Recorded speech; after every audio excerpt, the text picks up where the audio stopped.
Have you ever looked at your bank account and thought, wait, I make decent money, I'm not irresponsible, so why does it always feel like I'm behind?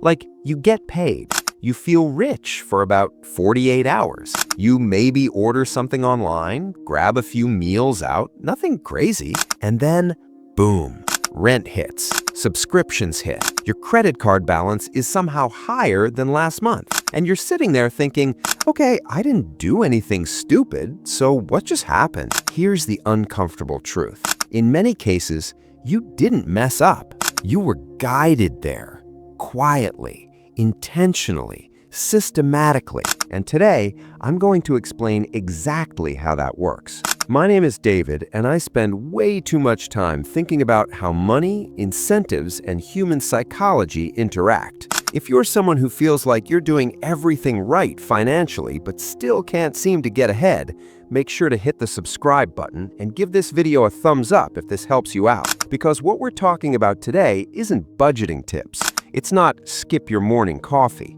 It's the manipulation techniques baked into the modern financial system, the ones nobody explains clearly, but that directly affect your money every single day. And once you see them, you can't unsee them. Here's the thing most people believe. If I'm smart, disciplined, and informed, I'll naturally make good financial decisions. Look, I wish that were true, but the reality is, intelligence does not protect you from manipulation. In fact, sometimes it makes you more vulnerable because you assume you'd notice it. And that assumption, that's exactly what these systems rely on. Let's start with one of the most powerful and invisible tools, friction asymmetry. Here's what that means. Anything that benefits you financially tends to have friction. Anything that benefits them tends to be frictionless. Example, signing up for a subscription. 2 clicks, no password, Apple Pay, Face ID. Canceling that same subscription. Log in, forgot password, email verification. Navigate to account. Scroll, are you sure? Wait, how about 20% off? That's not accidental.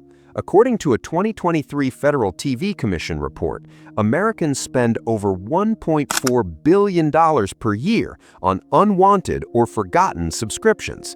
That's not because people are careless, it's because friction is weaponized. Here's what most people don't realize. Friction changes behavior more than price. A $9.99 subscription you forget about for 12 months costs you $120, but because the cancellation process feels annoying, your brain postpones it. Not never, just later, and later is incredibly profitable. This works because of present bias. Your brain heavily overvalues what's easy now and undervalues what helps later. Canceling feels annoying now. Saving money feels abstract later. So you delay. And delay is all the system needs. Now this is where it gets really interesting. Let's talk about anchoring. Anchoring is when the first number you see becomes the reference point for everything that follows. Retailers do this constantly. Normally $2.99, now $1.79. Your brain doesn't ask, is $179 worth it? It asks, wow, I'm saving $120. But here's the more dangerous version, lifestyle anchoring. Your salary increases, your normal shifts upward. A $4 coffee becomes harmless. A $70 dinner becomes reasonable. A $600 car payment becomes just what cars cost. According to the Bureau of Labor Statistics, as household income increases, discretionary spending rises almost proportionally, meaning raises often don't improve long-term financial health because your reference point moved. You didn't get richer, your expectations did. Manipulation technique number 3, complexity as camouflage. Now you might be thinking, okay, David, but I read the fine print. Do you? Because complexity itself is a manipulation technique. Let's look at credit cards. APR, variable APR, grace periods, minimum payments, deferred interest. Most people can't explain how their credit card actually calculates interest. That's not your fault. It's designed that way. Here's a simple example. You have a $5,000 balance at 22% APR. You make the minimum payment, say $150. Roughly $90 of that goes to interest, meaning you paid $150 and only reduced your balance by $60. At that pace, you'll spend over $7,000 to pay off a $5,000 balance. Complexity discourages scrutiny, and what isn't scrutinized quietly extracts value. Manipulation technique number 4, social proof and manufactured norms. Let's talk about something subtler, social proof. You see everyone financing cars, everyone upgrading phones, everyone treating themselves, so it feels normal. But normal does not mean optimal.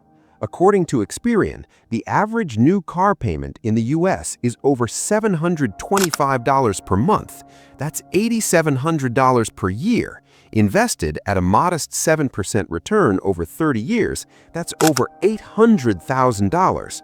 But nobody frames it that way, because showing you the opportunity cost would break the illusion. Now, you might be thinking, okay, David, but people deserve to enjoy their money. Absolutely. This isn't about deprivation, it's about informed consent. Enjoy your money on purpose, not by default. Manipulation technique number 5, time confusion. One of the most powerful tricks is separating decision time from consequence time. Buy now, pay later. Minimum payments, deferred interest, introductory rates. When pain is delayed, spending increases. That's why studies from MIT show people spend 12 to 18% more when using credit versus cash, because the pain isn't immediate. Your brain treats it like a problem for future you, and future you is always more capable, more disciplined, more responsible, until future you becomes present you. The bigger pattern. Here's what most people don't realize. These systems don't require you to fail. They only require you to be human, to procrastinate, to follow social cues, to avoid discomfort. That's enough. So, what do? Step 1. Add friction to bad decisions. Remove saved cards, disable one-click purchases, force a 24-hour delay. Step 2. Automate good behavior. Savings first, investments automatic, bills predictable. Automation works both ways. Use it for you. Step 3. Question the default. Ask, who benefits if I do nothing? Because default options are rarely neutral. Step 4. Measure opportunity cost. Every recurring expense gets translated into annual cost, 10-year cost, lifetime cost. This reframes decisions instantly. Look, this isn't about paranoia. It's about awareness. Once you understand these manipulation techniques, something powerful happens. You stop blaming yourself, and you start designing your financial life intentionally. That's how progress actually happens. If this video helped you see money differently, hit subscribe, share it with someone who feels stuck but can't explain why, and start questioning the systems that quietly profit from your inaction. Because the moment you see the game clearly, you finally get to play it on your terms.